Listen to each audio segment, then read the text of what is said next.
兄弟们，又到了熬夜看恐怖影片的时候了。今天仍旧美恐系列生存游戏。深夜里，游戏测试员大壮正在试玩一个恐怖游戏，叫生存。一个男人走进了一个庄园，庄园里气氛阴森诡异，伴随着外面电闪雷鸣，玻璃上好像出现了个鬼影。再往前走，出现了一个身穿红色衣服的女人。紧接着，男人手里的油灯熄灭了，房子也暗了下来。红衣女人慢慢向他靠近，给他吓得想要离开庄园，还没走到大门就关上了，怎么打也打不开了。等男人再回看四周，全都是阿飘呀！男人立马上了楼，发现走廊里的第一个房间竟变成了刑房。与此同时，红衣女人再次出现，给男人套上刑具推了下去。伴随着男人的死亡 ，Gamer is over。大壮玩完后，立马给基友小帅打了一个电话，说这游戏啊挺好玩的，周末咱俩连机一起玩。这边刚挂断电话，仰个脖子的功夫，突然传来一声怪响。大壮咽了口唾沫，慢慢的向楼上走去，声音正是从一个房间里传来的。等打开一看呢，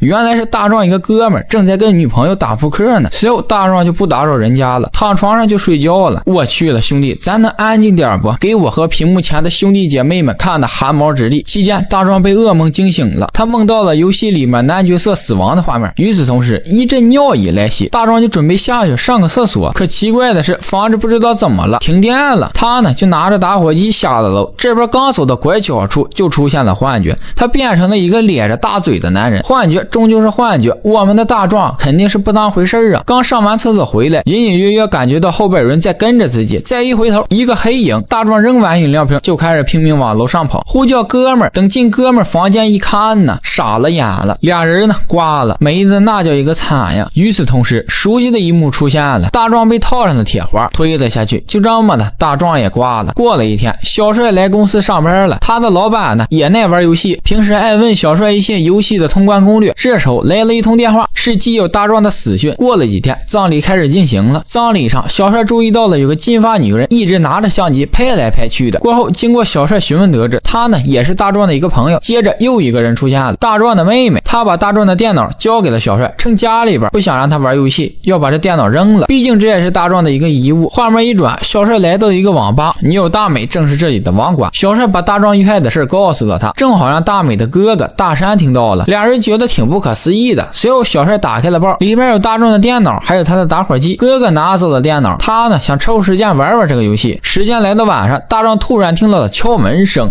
等他透过猫眼这么一看呢，原来是丧彪。他呢带着电脑过来了，后面随之而赶来的是大美、大山还有金发。过来干嘛来了呢？联机一起玩生存那个游戏。现在呢一共5个人，小帅就又叫了一个人，老板让他也玩，6个人66大顺。老板这边是自己一个人在公司玩。游戏开始，先是一段开场白，为了能让大家带进去，金发提议都跟着念。殊不知这一念可给他们惹上麻烦了。等选完角色后，游戏正式开始了。他们的任务是进入眼前这个庄园，调查出庄园发生了什么可怕的事。6个人已经各就各位了。小帅率先往前走了过去，一个小阿飘出现，小帅用弓弩打死了他，获得了一个玫瑰，说这个玫瑰就跟救命毫毛似的，关键时刻丢它可以帮你。几个人呢就出发了，一路披荆斩棘进入了庄园，在里面发现了红衣女人的画像，她呢叫翠花，下面有一本书是她临死前写的，也就是开头小帅他们读的。回到老板这边，他呢跟几个人走散了，独自一个人来到了刑房。为了保险起见，小帅建议他丢玫瑰花驱散鬼魂，老板照做了，但这也是他身上最后一朵玫瑰了。随后老板在刑房里四处巡视时，红衣女人突然出现，还没等他反应过来，就被红衣女人一剪刀插进了喉咙。就这么的，老板 Game is over 了。就在这时，一个人影闪过，他以为是保安在搞恶作剧，就没多想。玩游戏呢也有点累了，他呢就准备回家，但是这边刚走出办公室，那门又自己开了。老板走上前去，自以为是的以为保安在里边，结果没人，就又没当回事，把门关上了。这回啊可真有事儿了。他呢多少也有点胆战心惊了，寻思赶紧走，刚迈出没几步，门又开了。老板无奈了，紧接着前面跑过一个人影，他这回呢走进了屋里，看到了游戏手柄掉在了地上，便捡了起来，顺便看看是不是有人躲在了桌子底下。一看没人，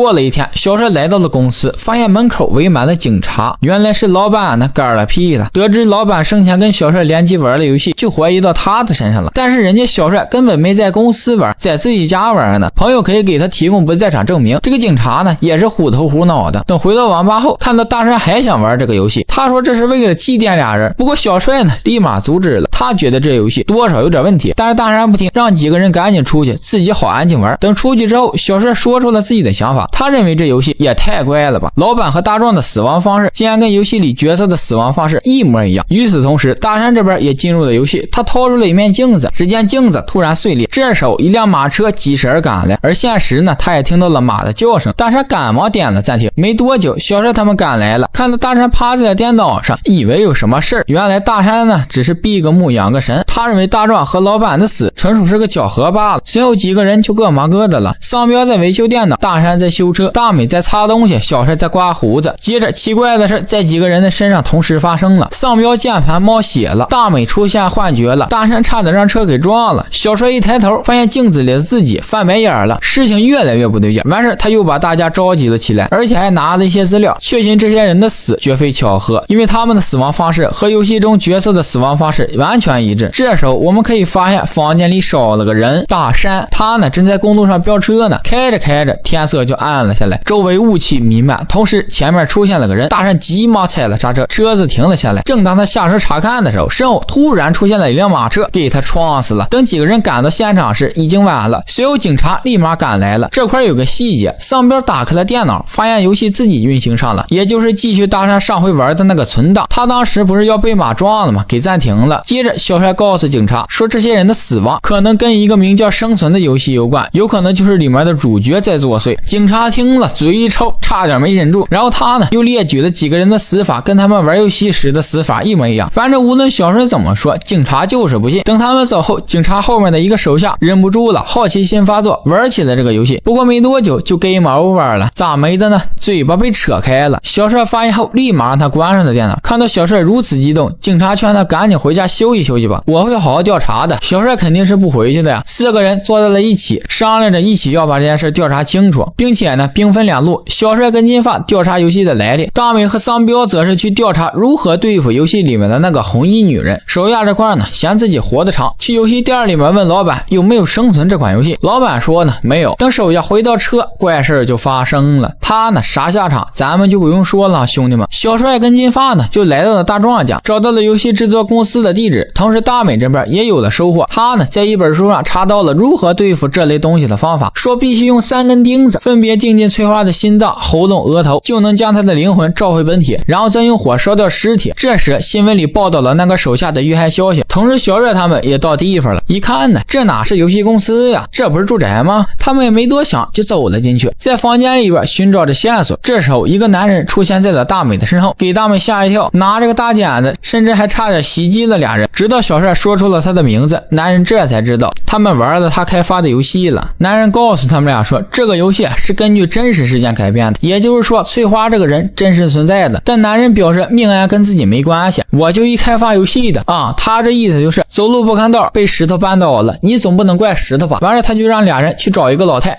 可能会对他们有帮助。两人找到了老太，向他打听起了翠花。老太说确实有翠花这么个人，他呢心里扭曲，不敢照镜子，无法接受自己变老的容颜。后来信奉封建迷信，为了永葆青春，他打碎了家里的所有玻璃，并且还残忍的杀害了很多女孩，用他们的鲜血泡澡。后来人们为了惩罚他，将他关进了他的庄园里，锁上了所有的门，不给吃的，不给水，最后饿死渴死了。所以游戏开始时，他们读的开场白唤醒了翠花的灵魂，因此只要玩过这个游戏的人，你就避免不了死亡，甭管你是通关还是没通关。小帅他们离开后，来到了大美家，几个人汇合一下。这时金发发现游戏正在运行呢，同时大美也不见了。丧彪说他出去抽烟去了。大美这边注意到了旁边的房子里面出现了一个鬼影，他赶忙追了上去，拿个锤子防身。但我们知道对付这类东西，物理攻击肯定是不管用啊，他还换个钉枪。等碰见对方时，大美连射几个钉子都不管用，对方呢只是个魂儿。最后大美没跑成功，被抓住了，掉在了半空中。等小帅他他们赶来时已经晚了。连续失去几个朋友后的小帅非常愤怒伤心，于是他准备找到开发这款游戏的那个男人，问问他翠花的那个庄园在哪。商标这块呢挺仗义的，为了防止游戏偷摸的运行，他呢就玩了起来。与此同时，商标突然发现眼前的这个房子就是翠花的庄园，于是他立马把这一消息告诉了小帅。随后他就开始按照游戏里面的场景指挥他们，他让小帅来到了后院，称翠花的尸体就在眼前的那栋高塔里。与此同时，商标也注意到了金发在游戏里遇到危险了，于是他立刻丢下了手里的玫瑰解救了他。小帅呢也随之而赶来，商标让他们赶紧找钉子，再带上几朵玫瑰防身用。这时候商标注意到了车上就有钉子，他刚想拿，车门就被关住了。同时游戏呢还在进行着，只见前面过来一辆马车，商标可着急了，他砸碎了玻璃进入了车里，拿起手柄操控角色往庄园里跑。不过翠花呢不讲理，里面的角色还没死呢，商标在现实就听到了马叫，他呢就开始往树林里跑。不过最后呢还是难逃一劫，商标在一个玫瑰花丛中摔倒了。小帅跟金发这块找到了钉子，同时也拿了几朵玫瑰，两人就来到了高塔。不过途中出现了意外，两人开始在一个房间里。小帅这边呢刚走出去了一点，门突然关上了，金发呢被困在了里面。小帅知道自己不能过多停留，消灭源头才能保证两个人的安全，于是他交给了金发几朵玫瑰后就走了，成功找到了翠花的尸体，将3个钉子敲了上去。与此同时，房子开始晃动，就在小帅收拾掉在地上的背包时，翠花突然起来了。这时小帅才发现钉子没钉紧，脱落了。小帅在拿起电脑时想到了翠花生前害怕照镜子，于是他赶忙拿起电脑放在了翠花面前，让他看到了自己的面孔。果然这一招奏效了，成功将翠花制止住了。同时小帅也捡起了地上的打火机，也点燃了翠花。但糟糕的是门打不开了。就在小帅以为自己会被烧死时，门突然被踹开了，原来是丧彪带金发来救他了。丧彪呢没有死，原因就是他扑进了玫瑰花丛中。不好意思忽悠你们了，就当惊喜吧。最后仨人呢活了下来。不知过了多久，生存这款游戏正式上市了。电影到此结束。这电影呢是06年的，尽管剧情里面有很多漏洞，但是这电影放在当时也算是题材比较新颖的了。